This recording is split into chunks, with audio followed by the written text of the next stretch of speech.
जलजीवन mission ही योजना भारी शुद्ध पाणी पोहोचवी घरोघरी। आपण निभावू आपली जबाबदारी, वेळेत पाणीपट्टी भरण्याची घेऊ खबरदारी। निर्जंतुकीकरण अन देखभाल दुरुस्ती, यातूनच होईल ना मग खर्चाची वजाबाकी।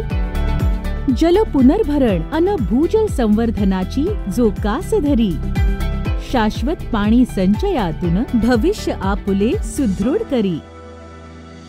शुद्ध पाण्यामुळे निरोगी आयुष्याची किमया न्यारी। केंद्र अन राज्य शासनाची ही योजना गुणकारी। पाणी म्हणजे जीवन, पाणी हे संजीवन। आयुष्य बहरेल घराघरात मिशन जलजीवन। थांबली पायपीट दूरवरी, नाही हंडा डोक्यावरी। जलजीवन आले घरोघरी, माझी योजना माझी जबाबदारी। पाणी पुरवठा व स्वच्छता विभाग, महाराष्ट्र शासन।